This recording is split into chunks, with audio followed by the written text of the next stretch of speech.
नमस्कार, SBT news में आपका स्वागत है। पेश है 22 मई सोमवार शाम 7:15 बजे राजस्थान की बड़ी खबरें। देश आज वीर शिरोमणि महाराणा प्रताप की 483वीं जयंती मना रहा है। यहाँ प्रदेश में कई तरह के कार्यक्रम आयोजित किए जा रहे हैं। मुख्यमंत्री अशोक गहलोत 2 दिनों के मेवाड़ दौरे पर हैं, जहां वो सोमवार को सुखाड़िया रंगमंच पर हो रहे कार्यक्रम में पहुंचे। इस दौरान सीएम ने एक बड़ा ऐलान करते हुए कहा कि राजस्थान में वीर शिरोमणि महाराणा प्रताप बोर्ड का गठन किया जाएगा। गहलोत ने मंच से बोर्ड बनाने की घोषणा करते हुए कहा कि महाराणा प्रताप का बोर्ड बनने से आने वाले समय में उनके चरित्र, उनकी वीर गाथाओं का प्रचार प्रसार किया जाएगा। इसके अलावा महाराणा प्रताप को लेकर पाठ्यक्रम में क्या संशोधन किया जा सकता है, बोर्ड इस पर काम करेगा।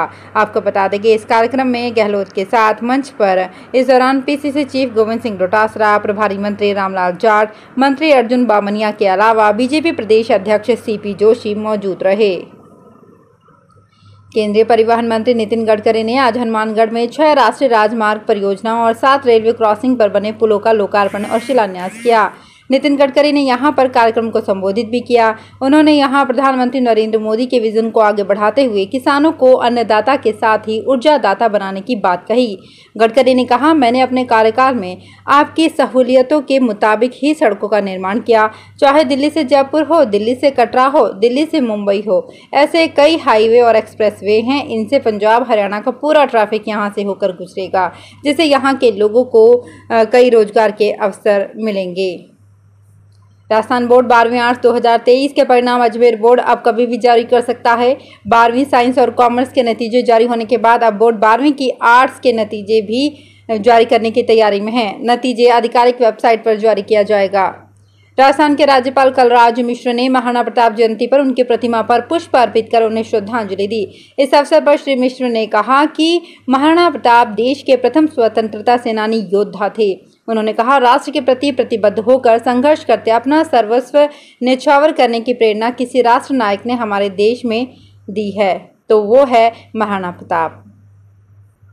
राजस्थान में जहां पिछले 3 दशक से चले आ रहे सरकार बदलने के रिवाज को कांग्रेस इस बार तोड़ने के लिए मेहनत कर रही है, वहीं दूसरी तरफ बीजेपी रिवाज को बरकरार रखने के लिए जी जान से जुट गई है। इसलिए अब बीजेपी लोगों की ज्वाइनिंग कराने में जुटी है। ज्वाइनिंग करने वालों में कुछ पुराने बीजेपी नेता भी हैं। बीजेपी उन सभी सीटों पर जातिगत समीकरण को ठीक करने में जुटी हुई है जहाँ पर उसे थोड़ा भी कन्फ्यूजन लग रहा है।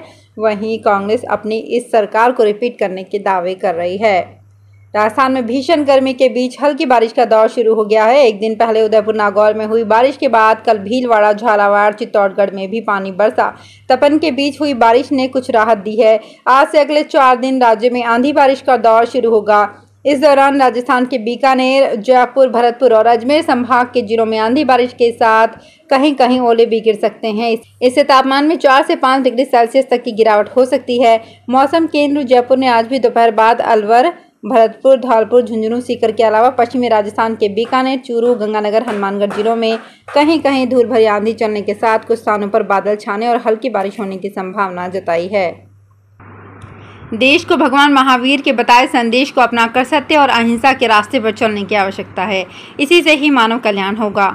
राष्ट्रपिता महात्मा गांधी जी ने भी महावीर जी के सिद्धांतों को जीवन में उतारा और दुनिया को अहिंसा का संदेश दिया। मैं स्वयं भी सत्य अहिंसा को अपनाते हुए राजनीति में प्रवेश कर आगे बढ़ा हूं। ये बात मुख्यमंत्री अशोक गहलोत ने सोमवार को उदयपुर के मोहनलाल सुखाड़े विश्वविद्यालय में ग्लोबल इंस्टीट्यूट ऑफ जेनोलॉजी एंड प्राकृत भवन का शिलान्यास समारोह में कही। सीकर में एलएचवी और एएनएम संघ राजस्थान की जिला सीकर शाखा की महिला स्वास्थ्य कार्यकर्ताओं ने अपनी विभिन्न मांगों को लेकर सीकर विधायक राजेंद्र पारी का घेराव किया और उन्हें ज्ञापन सौंपा। महिलाओं ने विधायक को ज्ञापन सौंपते हुए पीसीसी चीफ गोविंद सिंह डोटासरा का घेराव करने की और आंदोलन की चेतावनी दी है। आपको बता दें कि संघ की अनेक महिलाएं पिछले 22 दिनों से सीकर कलेक्ट्रेट पर धरने पर बैठी हुई हैं। जिलाध्यक्ष सत्यवती कुड़ी ने बताया कि एलएचवी, एएनएम और बीएचएस नर्सिंग संवर्ग अपनी विभिन्न मांगों को लेकर प्रदेश भर में आंदोलन कर रहा है। पूर्व मुख्यमंत्री वसुंधरा राजे सरकार पर करप्शन के आरोपों की जांच की सचिन पायलट की मांग के मुद्दे ने कांग्रेस के बाद अब बीजेपी की सियासत भी गरमा दी है। केंद्रीय जल शक्ति मंत्री गजेंद्र सिंह शेखावत ने सचिन पायलट के करप्शन के आरोपों की जांच की मांग का समर्थन करते हुए सियासी चर्चाएं छेड़ दी है। शेखावत ने कहा, मैं तो कहता हूं कि किसी के खिलाफ भी करप्शन का आरोप हो तो जांच होनी चाहिए। अगर किसी ने भी करप्शन किया तो जांच होनी चाहिए। पॉलिटिकल कारण से ना तो जांच रोका जाना चाहिए और ना ही पॉलिटिकल कारण से जांच करनी चाहिए। निष्पक्ष रूप से जांच होनी चाहिए। टीएमसी नेता और बंगाल मुख्यमंत्री ममता बनर्जी के भतीजे अभिषेक बनर्जी की याचिका पर सुनवाई के लिए सुप्रीम कोर्ट राजी हो गया है। अभिषेक ने शिक्षक भर्ती घोटाले में सीबीआई और ईडी को पूछताछ की अनुमति देने वाले कलकत्ता हाईकोर्ट के आदेश के खिलाफ याचिका दाखिल की थी।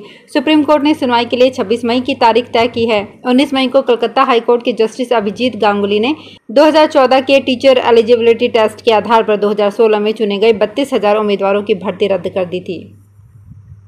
अजमेर के पुष्कर घाटी पर स्थित महाराणा प्रताप स्मारक पर बीजेपी और कांग्रेसियों के द्वारा महाराणा प्रताप की जयंती मनाई गई। महाराणा प्रताप की प्रतिमा पर माल्यार्पण कर उनके द्वारा किए गए कार्यों को याद किया गया। इस मौके पर भारतीय जनता पार्टी के नेता प्रतिपक्ष राजेंद्र राठौड़, आरटीडीसी चेयरमैन धर्मेंद्र राठौड़ सहित भाजपा और कांग्रेस के अन्य पदाधिकारी और कार्यकर्ता मौजूद रहे। सोमवार को अजमेर के साथ ही प्रदेश भर में वीर शिरोमणि महाराणा प्रताप की जयंती धूमधाम से मनाई गई। मुख्यमंत्री अशोक गहलोत ने पीसीसी में पूर्व प्रधानमंत्री राजीव गांधी की पुण्यतिथि पर आयोजित सर्वधर्म सभा के बाद मीडिया से बातचीत में कहा कि आखिर 2,000 रुपए का नोट क्यों बंद किया गया, इसमें जरूर कोई खेला होगा। गहलोत ने नाम लिए बगैर कहा, जो व्यक्ति 7 साल एक करेंसी ही नहीं चला सकता वो देश क्या चलाएगा। उन्होंने आरोप लगाया कि भाजपा की तो सत्ता में आते ही भूखे भेड़िए जैसी स्थिति बन जाती है। केंद्र और राज्यों में सत्ता आते ही किसी भी उद्योगपति से पूछ लीजिए, पहले इनकम टैक्स में एक फाइल के लिए 1 लाख देते थे, अब 10 लाख देने पड़ रहे हैं। जयपुर के कोट खावदा में रविवार को सड़क किनारे पेड़ के नीचे बैठे परिवार के 6 लोगों को थार जीप से कुचल दिया गया। ग्रामीणों और परिजन रात भर धरने पर बैठे रहे। करीब 24 घंटे बाद भी मांगों को लेकर कोई सहमति नहीं बन पाई। ऐसे में ग्रामीण धरना स्थल पर टेंट लगाकर बैठे हैं। सोमवार को सचिन पायलट और विधायक वेद प्रकाश सोलंकी धरना स्थल पर पहुंचे। इस दौरान आक्रोशित लोगों ने विधायक वेद प्रकाश सोलंकी के खिलाफ मुर्दाबाद के नारे लगाए। मौके पर प्रशासनिक अधिकारियों के साथ 3 थानों का पुलिस जाब्ता तैनात रहा। रविवार देर शाम करीब 7 बजे राज्यसभा सांसद डॉक्टर किरोड़ी लाल मीणा धरना स्थल पर पहुंचे। परिजनों से समझाइश के साथ ढांढस बंधवाया। राजस्थान के मुख्यमंत्री अशोक गहलोत ने कहा है कि राज्य सरकार प्रदेश में दिव्यांगों के सर्वांगीण विकास के लिए प्रतिबद्धता से कार्य कर रही है। गहलोत सोमवार को उदयपुर के नारायण सेवा संस्थान द्वारा आयोजित हिरणमगरी सेक्टर 4 में दिव्यांग कृत्रिम अंग माप एवं वितरण समारोह में शामिल हुए। उन्होंने कहा कि जयपुर में बाबा आमटे दिव्यांग विश्वविद्यालय खोलने की बजट में घोषणा की गई, जहां इन्हें उच्च शिक्षा प्राप्त होगी, वे अपने भविष्य को संवार सकेंगे। जोधपुर में जयनारायण व्यास विश्वविद्यालय प्रशासन ने छात्र नेता राजवीर सिंह बांता का निलंबन रद्द कर दिया है। विश्वविद्यालय प्रशासन की ओर से इसको लेकर आदेश जारी किए गए हैं। आपको बता दें कि जयनारायण व्यास विश्वविद्यालय में पेपर लीक और अन्य मुद्दों को लेकर एबीवीपी की ओर से 24 अप्रैल को प्रदर्शन किया गया था।